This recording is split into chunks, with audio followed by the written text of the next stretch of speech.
Hi, this is Link, and I'd like to make a video about David and Goliath, actually. Um, I'm looking in 1 Samuel 17. I've been thinking about this story here, and I'd like to share some of my thoughts with you. Hopefully, it'll encourage you. Um, many of us know the story of David and Goliath. It's one of the favorite Bible stories. A lot of us as kids have heard it. It's about the young David who goes to take some food to his brothers on the front line and finds out that there's a giant from the Philistines who's about 9 feet tall, who's been challenging and defying the armies to send someone out to fight him. And back then, I suppose this was before they had the phalanx, where soldiers would march in a certain formation. Rather, individual soldiers would go out and duel with other soldiers all across the battlefield. And as you see here, and as you see in the Iliad, sometimes the two armies would agree to each send out a champion and let the winner of the contest of the battle, whoever lives, will be the winner. Their army will win. Well, that's what's happening here. The Philistines have sent a champion out to challenge Israel. And David goes down there, and he's apparently, at least he's under 20 because he's not in the army.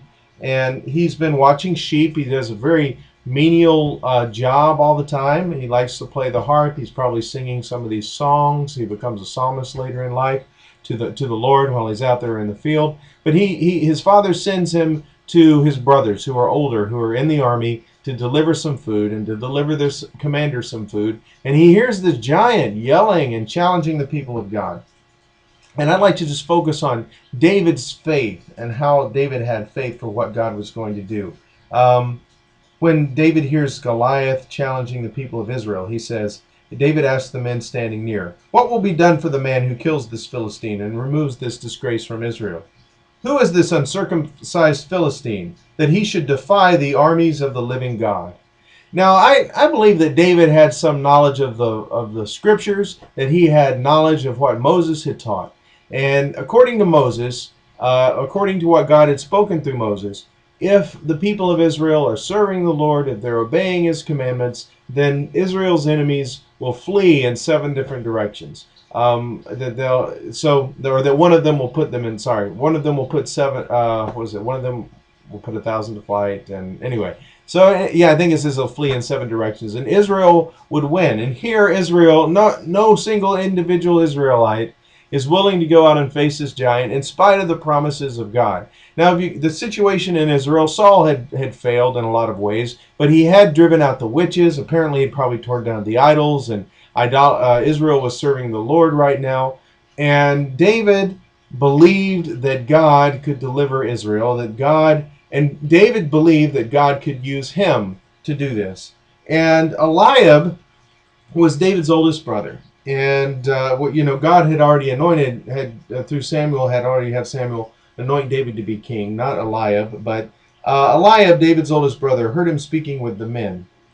He burned with anger and at him and asked, "Why have you come down here, and with whom did you leave those few sheep in the desert? I know how conceited you are, and how wicked your heart is, and you came down only to watch the battle." Now Eliab wasn't a Philistine. He was Hebrew. He was one of the people of God. He was one of the people of Israel. But he didn't have a heart to recognize David's faith, and he didn't have faith that God could use David. And sometimes in our lives, you may face an Eliab, a fellow believer, when you have faith to do something, they perceive it as arrogance, or they just consider you too small for God to use. They discourage you in whatever ministry or whatever gift that you want to work in. And it's maybe in some point in your life, maybe you've been an Eliab to someone else. Now, I'm not saying Eliab was all bad, and maybe he came around later on when David became king. He was probably had a different attitude towards David. He might have, their relationship may have gotten past this. But David wasn't discouraged by Eliab. He said, "What now? What have I done?" Said David. "Can I even speak?" And then he went to talk to somebody else, other people who were probably more encouraging to him and took him more seriously. And they took him to King Saul. And David said, "Let no one lose heart on account of this Philistine. Your servant will go and fight him." David's he's a teenager at this point. Saul replied, "You are not able to go out against this Philistine and fight him. You are only a boy, and he has been a fighting man from his youth." But David said to Saul, "Your servant has been keeping his father's sheep. When a lion or a bear came and carried off a sheep from the flock, I went after it, struck it, and rescued the sheep from its mouth. When it turned on me, I seized it by its hair, struck it, and killed it. Your servant has killed both the lion and the bear, and this Philistine will be like one of them, because he has defied the armies of the living God, the Lord, who delivered me from the paw of the lion and the paw of the bear, will deliver me from the hand of this Philistine." Saul said to David, "Go, and the Lord be with you." And my guess is at this point, Saul had been hearing this giant taunt Israel for so long, and somebody had to go fight the giant, and David was the only choice that they have. He gives David his armor. He's really tall. He gives David this armor. And David had never tried the armor out, so he refused the armor, and he went down with a stick and a sling. So first of all, we see that David didn't just say, "I'll fight you, I'll fight you." He was humble enough and recognized the Lord's anointed, that God had anointed Saul as king previously. So he recognized that. He went to Saul and made sure that he got Saul's agreement before he would go out and fight this Philistine, which he went through the proper channels. It shows the right attitude of heart as opposed to just being impulsive and saying, "I'll fight you."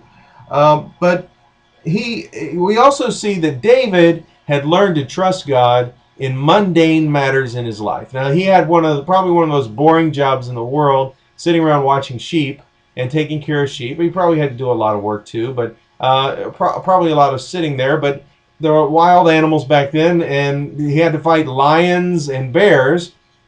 And God had given him abilities to be able to kill a lion and to be able to kill a bear. And he had faith, and he recognized that God had given him the victory. So he was humble, and he recognized God, and he recognized that what he had received was from the Lord. And he had some experience that he had trusted God in those little things in his life, and he had built on it, and he had learned that God could deliver him from a lion, and if God can deliver him from a lion, God can deliver him from more than a lion. He knew that God was trustworthy, and he didn't just see this as an opportunity for him to get rich and get married to the king's daughter. Instead, what he saw was, this Philistine is defying the armies of the living God. And he took that very seriously, and he wanted to put a stop to this, and he had faith that God would help him do it. And so he goes out, and he has so much faith here. I mean, it's just amazing how he can believe God to do such a great thing through him. Because he comes out, and when he's talking to the Philistine, he says, "This day the Lord will hand you over to me, and I'll strike you down and cut off your head. Today I will give the carcasses of the Philistine army to the birds of the air and the beasts of the earth, and the whole world will know that there is a God in Israel." Now, just see how devoted this guy is to the glory of the name of the Lord, and how motivated he is by that. All those gathered here will know that it is not by sword or spear that the Lord saves, for the battle is the Lord's, and he will give all of you into our hands. And David is not just thinking that he's not so arrogant that he thinks he's hot stuff and he can beat a 9-foot tall giant because he's such hot stuff. He has faith that God is going to deliver him. He has faith that he's going to win in this situation because the Lord God is with him, and the Lord can save the Lord not by sword or spear, but God is God.